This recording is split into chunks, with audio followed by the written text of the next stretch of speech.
It's truly wonderful to be here at the National Craft Museum and Hastkala Academy, surrounded by such immense talent, creativity and heritage.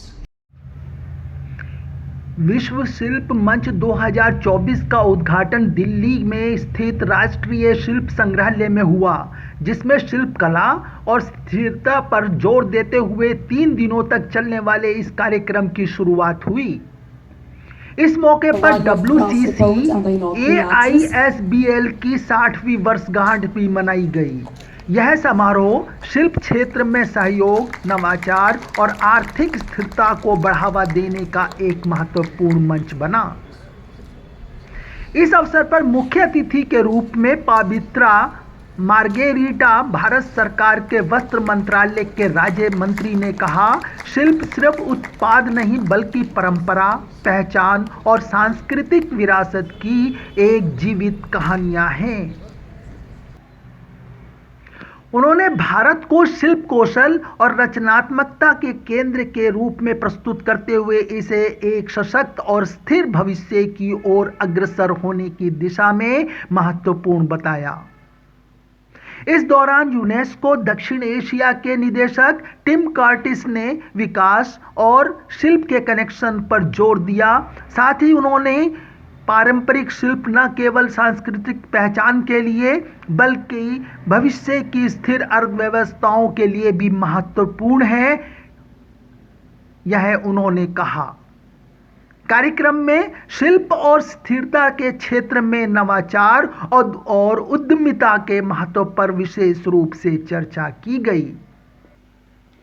Steering group के सदस्य और craft village के संस्थापक सोमेश सिंह ने इस अवसर पर कहा, दिल्ली में पिछले अंतर्राष्ट्रीय शिल्प सप्ताहों की सफलता के साथ अमृतकाल के दौरान देश की अभूतपूर्व प्रगति के साथ शिल्प को सबसे आगे लाने और भारत सरकार की अन्य पहलों के साथ मुख्य धारा में लाने और भारतीय शिल्प को WCC AISBL द्वारा वैश्विक शिल्प के केंद्र में रखने के लिए मंच तैयार किया है। कुतुब मेल के लिए आनंद Chaudhary, Delhi. To promote and protect the world of craft. So we are so proud to say that it was an initiative of many legendary figures, including our very own Kamla Devi Chattopadhyay. So now this organization has completed 60 long years in the field of art and craft.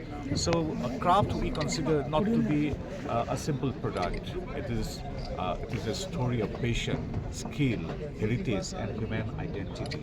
So this is the celebration, and all of us know that under the guidance of Pradhan Mantri Narendra Modi ji, our central government and all the stakeholders of the governments are working for protecting and promoting our crafts of our nation.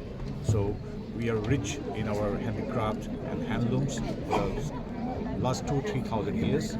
Each and every piece of history, each and every writings reflect that how rich we are.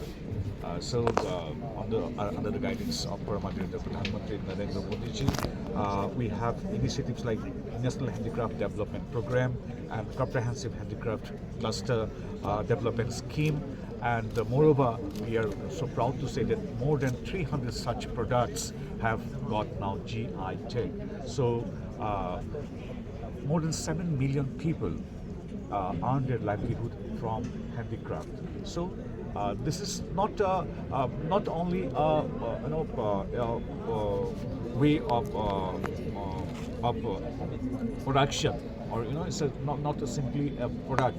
I'm saying that this is our identity, culture. Subscribe now and press the bell icon. Never miss an update.